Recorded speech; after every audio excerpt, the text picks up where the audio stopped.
अच्छा वैसे बहुत सारे लोग मतलब सईद अख्तर साहब पोर्ट्रेट के सबसे बड़े मास्टर हैं।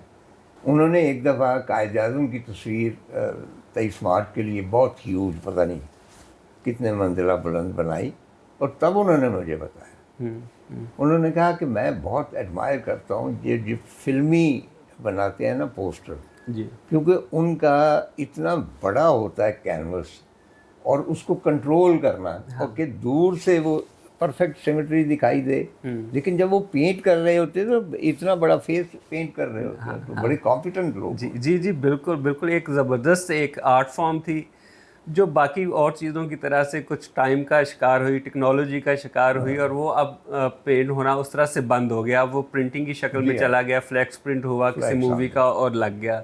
तो वो एक बड़ी ज़बरदस्त एक एक आर्ट था जो देखने से ताल्लुक़ रखता था और हम तो उससे इंस्पायर होकर पेंट करना शुरू किया था। अच्छा उसके बाद NCA। उसके बाद मैं बोल देता हूँ बीच में चाहे रुक, उसके बाद क्या हुआ कि मैट्रिक का रिज़ल्ट आ गया। अम्मी अब्बा ने कहा कि अब कोई टेक्निकल कोर्स करो ताकि तुम्हें नौकरी मिल जाए उसकी बुनियाद पे। तो मैं कसूर चला गया डिस्पेंसर का कोर्स करने के लिए।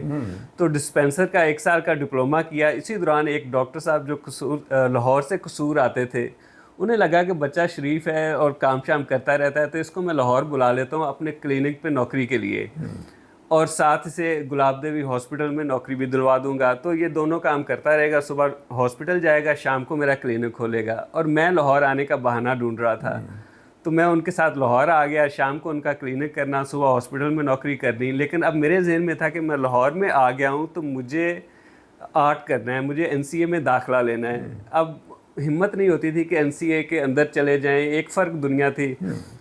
अब मैं रोज़, मुझे कहीं मैंने पढ़ा हुआ था कि पार्क टी हाउस है यहाँ पे अनारकली में जहाँ पे राइटर और मुसव्वर बैठते थे, लेकिन जब मैं गया वहाँ पे तो वो टायरों की दुकान थी। हाँ जी हाँ।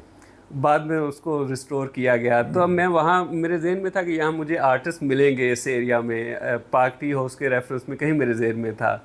तो मैं नौकरी के बाद रोज़ वहाँ अनारकली के चक्कर लगाना कि मुझे कोई आर्टिस्ट मिले, और बहुत फिल्मी सा जहन में था कि मुझे वो गाइड करे और फिर मैं एक मंजिल की तरफ चल पड़ूंगा।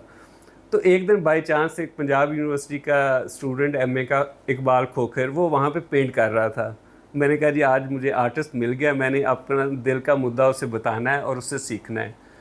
तो जब इकबाल ने अपनी सिटिंग मुकम्मल की तो मैंने कहा कि इस तरह से मुझे शौक़ है, मैंने इस तरह से पोर्ट्रेट बना लेता हूँ सिनेमा बोर्ड पेंटर्स के साथ। कुछ कुम्हारों के साथ मट्टी का काम भी सीखा हुआ था, कुछ तरखान के साथ लकड़ी का भी सीखा हुआ था इस टाइम तक।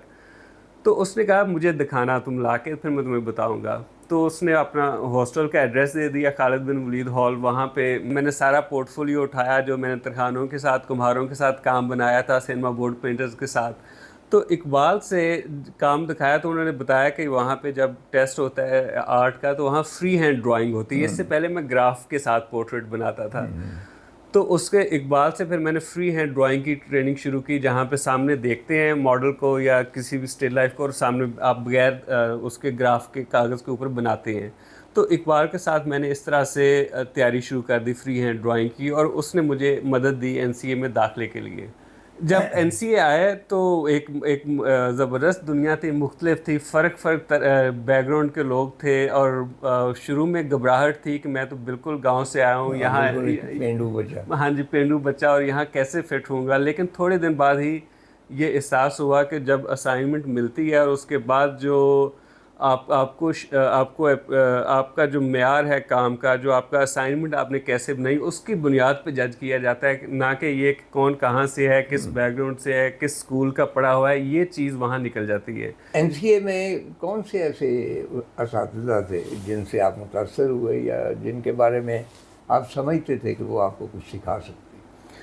अच्छा, चूँकि मेरे लिए सब कुछ नया था और कुछ मेरे लिए तो कुछ शोबे भी ऐसे थे जिनका मैंने पहले नाम ही नहीं सुना हुआ था, मुझे पता भी नहीं था। मिसाल के तौर पे प्रिंट मेकिंग का मुझे नहीं मालूम था।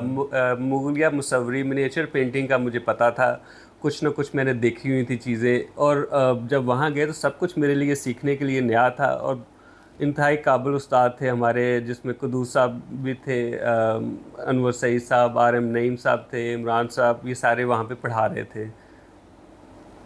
अच्छा, तो फाइनल आपने किया जो थीसिस वो किस पे किया? अच्छा, यानी जो इस दौरान क्या आपने रास्ते का तयन कर लिया था कि मैंने किस तरफ जाना? थोड़ा बहुत बीच में जब लोग आपको बताते हैं कि अच्छा नहीं इस फील्ड को करना चाहिए, ये ज़्यादा बेहतर है, थोड़ा बहुत मैं भी शक शुबा था कि शायद मीडिया की तरफ मैं जाऊं, मैं कोई डायरेक्टर बनूं, इस तरह का भी कुछ ख्याल बीच में आया। लेकिन मेरा जो ज़्यादा रुझान था कुदरती तौर पे वो मुसव्वरी की तरफ ही था। तो मेरा ख्याल है मैं थोड़ा बहुत चीज़ें करके देखी मीडिया से रिलेटेड, लेकिन मेन फोकस जो है वो मुसव्वरी ही रही, पेंटिंग ही रही, तो वो उससे मैं जुड़ा रहा। अच्छा, शुनीद है कि भाई आप ज़्यादातर वक्त फेरे लगाते थे, वो जो टेक्सटाइल का डिपार्टमेंट है वहाँ पे सुना है कि भाई आपकी जो फ्यूचर बेगम माहीन वहाँ पढ़ा करती थी, उन्हीं ज़मानों में पढ़ा करती थी। नहीं, माहीन जो है वो Pakistan school of fashion design की ग्रेजुएट है। अच्छा। इनसे मैं बहुत बाद में मिला, जब मैं लंदन से पढ़ के स्लेट स्कूल से वापस आके दोबारा लाहौर में सेटल हुआ। अच्छा अच्छा। 2012-13 की बात नहीं, है। माहीन को हम चाहते थे कि यहाँ आएँ, लेकिन चूँकि जुलाई है और आप कमियार हैं, तो वो जुलाई जो है वो ज़रा झिझक रही थी, लेकिन हम उनकी बात डेफिनेटली करेंगे, क्योंकि जुलाहों में और कमारों में एक चीज़ कॉमन होती, या तो वो इंतहाई बेवकूफ़ होती, क्योंकि तन्हाई में रहते हैं। हाँ।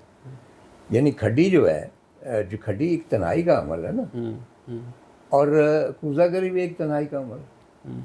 उसमें फिर दो एक्सट्रीम होते हैं, या तो उनकी लौ किसी जगह लग जाती हाँ। तन्हाई की वजह से, और कूज़ागर की भी, और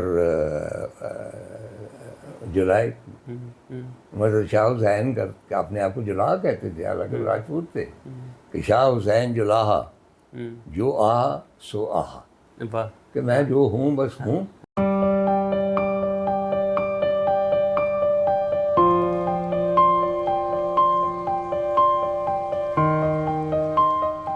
वक्फा है, इनायत कर दीजिए।